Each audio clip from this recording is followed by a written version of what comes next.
Let me take you back to spring 2018. I'm sitting in a small office with two junior members of staff. I'm in my head of marketing role. There's lorries rumbling past outside, making the windows vibrate. And I'm sitting in my chair, sweating a bit, under pressure. It's my job to get people registered for webinars that we're running pretty much every week, if not multiple times per week. Our job in the marketing team is to nag our database to get 400 or 500 people registered for each webinar. So we've got a lot of webinars going out. So we're sending like maybe five emails a day to promote different things. And for a few months, I've been pulling rabbits out of hats. I've been cutting it fine to deadlines, but we've been getting through. We've been getting by. But on this morning, I'm sitting there. I remember the morning, the sun's streaming in through the windows. It's a nice morning. I want to be outside. I want to be anywhere else other than this. My boss walks in. She's like, "Rob, where is the first email?" And the first email doesn't exist yet because I'm sitting there and I'm stuck. For the first time in my life, I've got what I can only describe as writer's block. I'm sitting there not knowing what to write. This is honestly a first for me. I can't ever remember being stuck for things to write about, stories to tell, anecdotes to weave in to illustrate particular messages. But I think I was just under so much pressure. We'd ratcheted up the production schedule so much that I just run dry. And I sat there, I had my two junior guys looking at me, waiting for guidance on what to write. And I'm there looking at news websites, trying to scrabble around for ideas, really. Today's topic is what I call conscious research. It's about avoiding that situation of being stuck, feeling blocked. I covered research 5 years ago on the podcast, and in listening back to the episode that I recorded then, I realised that my research process has changed a bit then, and also my entire philosophy about research has changed a bit since then as well, which is why I've called this episode Conscious Research rather than just research.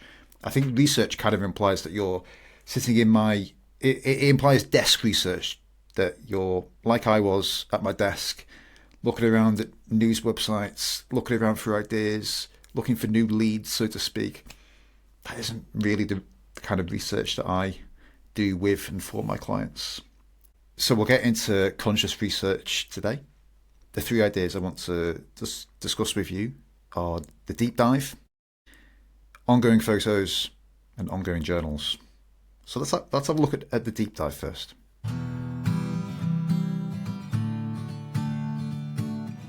The core service I go through with my clients is what I call the Story Jumpstart process. Story Jumpstart is what I describe as my listening service for helping people to discuss, explore, extract their story in easy dialogue. So at the outset of working with a client, I always go through this deep dive process where we spend literally as long as it takes. It can take, for many people it just takes an hour and a half, but I have had it take as long as 4 hours plus to really go through someone's story in the detail that they want, at the depth that they're willing to share in. Some people are more able and willing to share than others. Some people kind of skim through at the top level.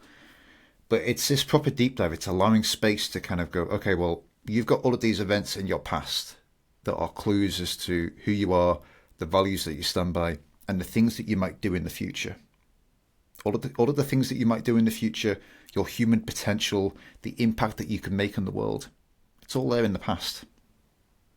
So the deep dive process then is to pull all of this together and really give you a head start on understanding the chain of events that have led you to where you are today and who you are today and who you might be in the future and how you might serve people in the future. I used to think that this deep dive, what I call the Story Jumpstart process, I used to think it was largely the be-all and end-all of research. I kind of figured that if I could help people go through story jumpstarts, go through this deep dive conversation, pull together their stories, pinpoint the main turning points, the main stories that they need to tell, kind of nail out what those stories look like and how they connect to your sales message. I kind of assume that people would be away after that. That you've done the hard work, you've got all of these stories to tell, you've got your story armory. The output of Story Jumpstart is to build this armory of stories that you can just draw on over and over to illustrate your message, to communicate who you are with potential clients. I thought that people would be away. Actually, what I've seen more recently is clients going through Story Jumpstart and getting stuck and stalling and still getting writer's block at the end. Even though we've kind of done this deep dive process of assembling everything together and pinpointing the stories to tell, I still see clients getting stuck. And the issue is a mindset issue. It's still a mindset issue of no one's going to be interested in my story. I haven't done anything special. My story isn't relevant to my message. So until you've unpicked that narrative, and that narrative of my life doesn't matter, my story doesn't matter, no one's going to be interested in it, that narrative comes from school. It comes from growing up. It comes from the education system. It comes from, the education system trains us to be a cog in a machine, and you as a cog are replaceable. And you can replace yourself. You can take yourself out of one machine and put yourself in another machine. But we're kind of taught that it's the machine that matters, not the cog. And I think this is all backwards. I think that what matters is you, and you are not a cog. You're a beautiful human. You're a being of light, energy, and love, and you have infinite human potential. The challenge, I think, on this life's iteration is to figure out what you're here to do, what your sole purpose is, and to go and live it. And in order to live that, you're going to have to probably find a commercial way of going out and helping people with that skill. And to get people excited, about that, you're going to have to tell your story. So this really comes back to the crux of research, is having confidence. So yes, researching ideas and pulling all of these together and going through the deep dive process, but then having confidence that your story is interesting, does matter, is worth sharing. We build this confidence by sharing it in small ways on an ongoing basis.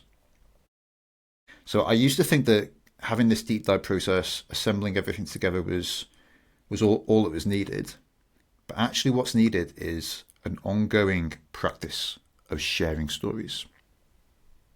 And in order to share on an ongoing basis, yes, it's useful to have your story armory of all of the greatest hits, if you like, but you're also going to need ongoing stories, fresh out of the pan stories.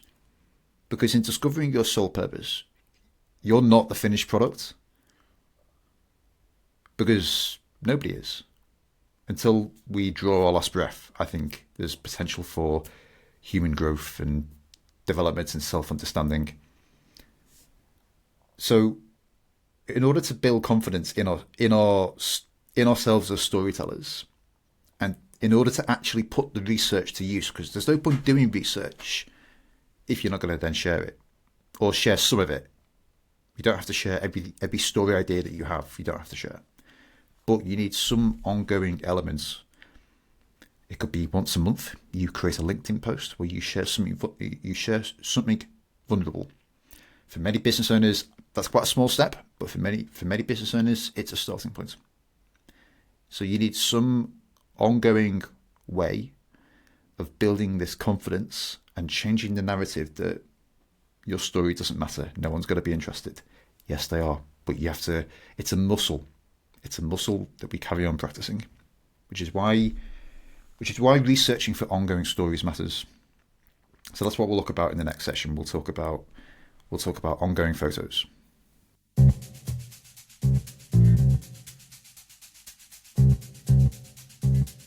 My research process then for ongoing story ideas, for things that I want to share that I did yesterday or last week. There's two elements really. One is every month I run a couple of what I call story inspiration sessions. And these story inspiration sessions are free. They're open to anyone as long as you're subscribed to my email list. So you can find details about the story inspiration sessions on the website.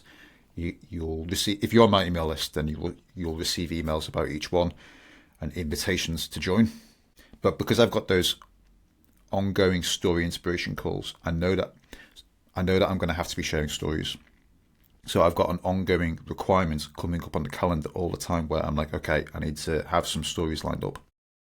What I do on the story inspiration call is I review my photos from the last month. So this is a good practice anyway, because we're all always taking photos, or most of us. I've got some clients that just don't take photos, and if you don't take photos, then you have to find other ways of interrogating the events of your life. But for most of us, photos are quite a good visual, fun way of doing this. Because, I mean, let's face it, compared to how many photos you probably take, how often do you actually go back and look at them? It drives me nuts when I go to football games and there's people there filming the football match from behind a phone. I'm like, guys, this match is on telly. Why are you recording it on the phone? Just be at the match. Be present. Stop looking at your phone. So we take these photos all the time, but then it's a good practice every month. And I think every month is a good cadence for this, to look back over all of the photos that you've done. So this is what I do on the story inspiration calls, is I cherry pick a handful of photos that stand out to me, and I pick a story that relates to the photo. And then on the story inspiration calls, I'll talk through some of those stories. And then I'll share one in more detail. And the story that I share in more detail is just the one that it's just the one that I feel an expansion in my heart to share. So there's a filtration process here where we're assembling story ideas by going through all of the hundreds of photos that you've probably taken, and then you're cherry picking a bunch of possibilities, and then you'll pick one or two to actually share with the world. And those one or two might not be the ones that obviously directly relate to your sales message. Just pick the ones that you feel drawn to, the ones that you want to tell. Because if you go back to the episode about the one idea, you can always finish the story in a way that connects to your message. So I think reviewing photos is a quite powerful, quite fun, very easy way of assembling story ideas that you might want to share.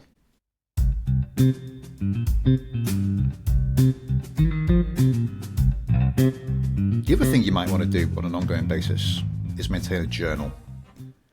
I've been journaling almost religiously every day since the start of 2021. So I guess it has been 5 years. And it's something that I wish I'd have done earlier, especially around the earlier years when my son Hugo was born, and the big regret in life. So in 2009, I spent 6 months in South America, solo traveling. So I flew in by myself to Buenos Aires, and then across 6 months, I made my way up through Paraguay, Bolivia, Peru, Ecuador, Colombia, and then eventually I came back to Ecuador and flew back from Ecuador. And towards the end of my trip, I realised, damn, I should have kept a journal. Because I've since gone to try and write. I'm actually still trying to write up my notes from that trip, and it's so hard now because 16 years has passed, and I remember what happened, but a lot of the day-to-day stuff has faded. And it's not just the day-to-day stuff, it's the details, it's the people that you were with, the names of people, the names of places, the names of foods that you were eating, the specific interactions that you had. It's all lost, and it's one of my big regrets. If you follow my work for any length of time, you'll realise that it's not that all of my stories about South America have gone. I think I've still got some pretty good stories about South America, but it's not as rich as it could be. My dad is currently nudging me to finish writing up my notes, because he says that even just whatever I can remember is worth writing up.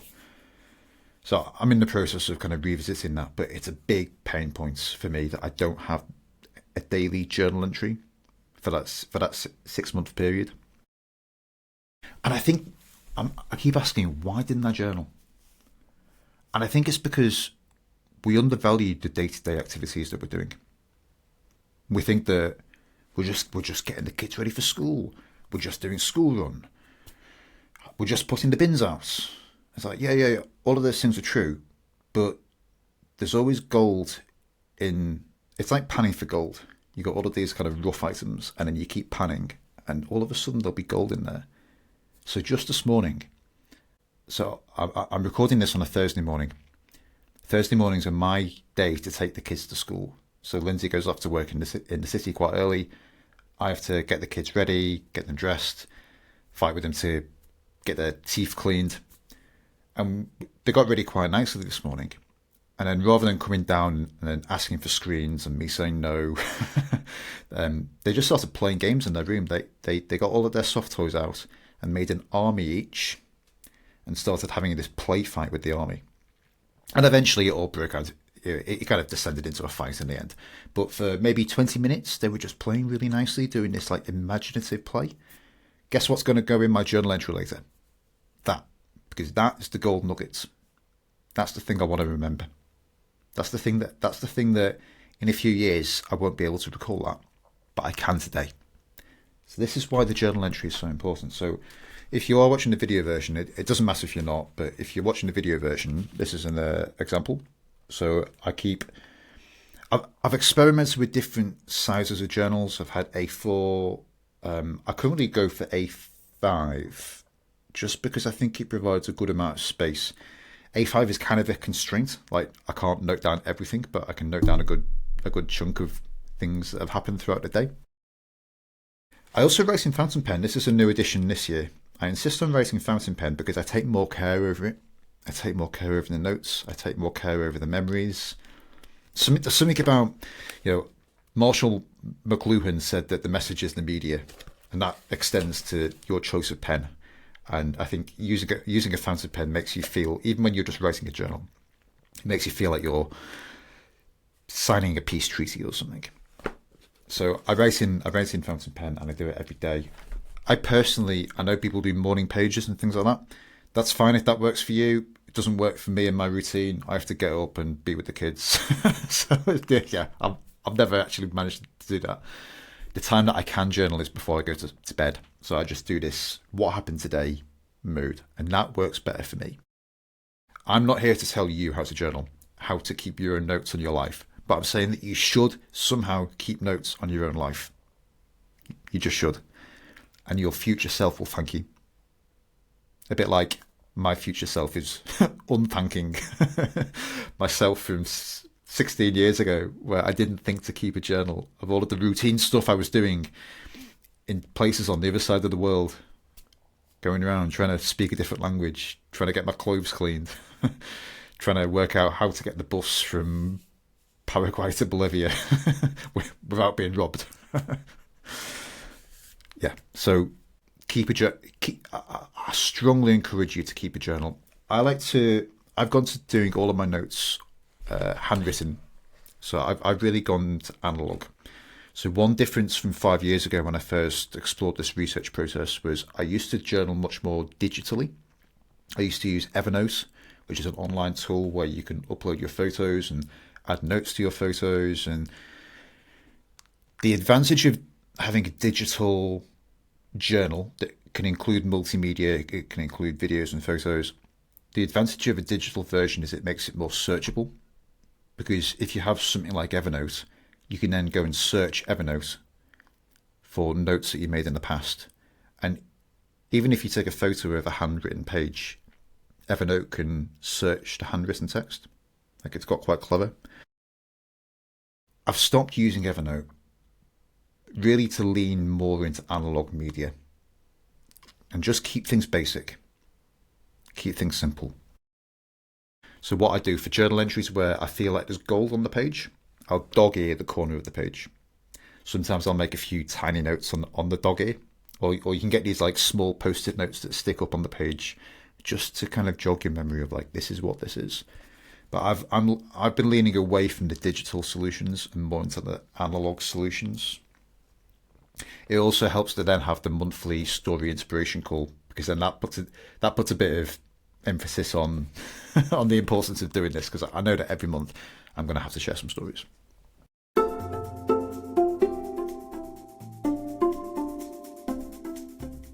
Today's episode has been about conscious research, and I wanted to emphasize that conscious research is something that you do consciously on an ongoing basis.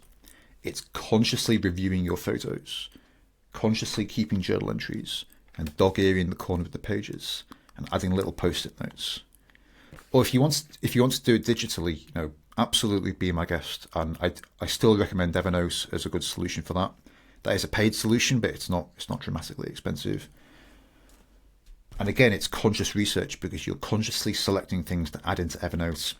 You're tagging your notes in certain ways. You're adding specific notes to make those things that you're adding, those research, those story ideas, to make them retrievable in the future. So again, it comes down to conscious research. So going all the way back to the start of the episode, where I was in my head of marketing role, I was stuck in my desk with writer's block. You avoid writer's block by research. It's not about becoming a better writer. Storytelling is really a mindset, I think. It's not a hack. It's not a trick. Yes, there are some skills involved, but from a human perspective, they all make sense. I think storytelling as a skill is easy to learn, and I've got all of those skills outlined on this podcast, all available to you for free. The real thing is research, and then having confidence in your story. There's really two angles, I think. There's the ongoing conscious research, and then the ongoing sharing, because one reinforces the other. If you're sharing on an ongoing basis, even on a monthly basis, even just with a few friends, even with a small group, even if it's a networking meeting and you go and you know that every networking meeting you're going to have to give a 2-minute update on you and your work, that's a great incentive for conscious research. Because the way that you avoid panicking in that 2 minutes and going, shit, what have I done? is conscious research. So this is a mindset shift. You're not using storytelling as a hack, as a gimmick, to gain attention, to gain clicks. You're a story researcher. First and foremost, you're a story researcher. And researching stories is going to give you all of the raw materials that you need to share on an ongoing basis. And then the act of sharing is going to reinforce the conscious research. We've looked at 3 ideas on the episode today. We've looked at the deep dive process, which is my story jumpstart process. So yes, I do think there's value in having this deep dive, long form conversation with someone who is in the conversation part of the role. So, and that's really to kind of build what I call a story armory of ideas, so that you've got this bank of ideas that you can draw on as and when you need to. If you'd like to discuss that, by the way, go to storyrob.com. Look up the Work with Rob section and go to Story Jumpstart. Fill in the form there, and I'll send you all of the details. So that was the deep dive. We then looked at 2 techniques for ongoing story research. So we looked at photos and reviewing photos, and we've looked at journal entries. And I've discussed why I do this handwritten on a day-page journal. And again, there's different options for doing that, but as long as you're doing some form of it, as long as you're journaling in some way, I don't care if it's on post-it notes, digitally, as long as you are documenting the things that you're doing throughout your life, because you'll get to one day, even if you don't see a value in it now, you'll get to a day in the future where you wish that you had. So, to steal the Chinese proverb, the best time to start journaling was 20 years ago. Second best time is today. What else is going on in Story Rob world? Tell you what, the what's going on in Story Rob world section is it's another research prompt for me, because I know that every week I'm going to record another one of these episodes. I'm going to get to this part of the podcast. I'm going to go, shit, what have I been doing? But then fortunately I've got my journal entries to back me up and my photos to back me up. So what have I been doing? My mind is very much focused on running at the moment. So I've got the Sheffield Half Marathon coming up in 3 days' time on Sunday. So by the time this episode goes out, I'll have done that run. So hopefully I'll have survived that okay. The running's been going, I'd say, reasonably well. I don't like to jinx it too much by saying these things, but it's been going all right. And then in 2 weeks' time, I've got a big 20-mile trail run coming up across the Giant's Causeway in Northern Ireland. So really, the Sheffield Half is it's actually kind of a training run for a much longer, sillier run that I'm doing.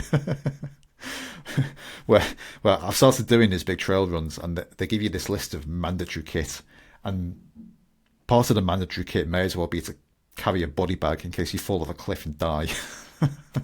you know. So anyway, that's coming up in a few weeks. So I've got lots of running plans, and again, there's going to be some stories about that coming up. So thanks for listening to this episode about story research. I'm currently undecided what to do next week.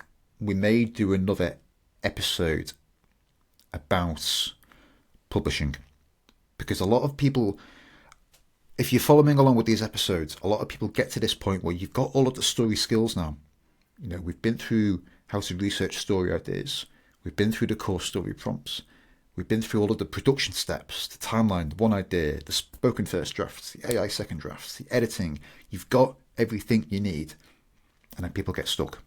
And they get stuck for reasons that I've outlined in this episode. So we might do another special episode next week on just on confidence, on having confidence in your story. And I've talked about it a bit this week, but we might.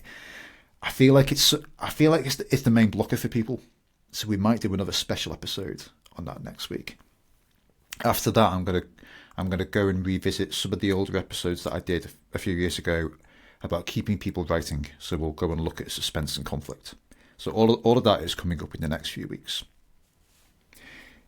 If you have just stumbled across this episode and you like what I've been talking about, you want to be notified when the confidence episode comes out, if I do it, the suspense episode comes out, the conflict episode comes out, make sure you're opted in. So go to storyrob.com, enter your email address, and you'll receive all of my goodies. You'll receive my story inspiration call-in invites, and also every new Story Systems episode when it goes out. So thanks for listening. I'll leave this one here. Speak to you next time. If you found this episode of Story Systems helpful, you'll want to make sure you're on my email list. I'll send you a copy of my lead incubator system blueprint and also my top 5 core story prompts for entrepreneurs. Head to storyrob.com/podcast. You can also find my book by searching on Amazon for Simple Story Selling. See you next time.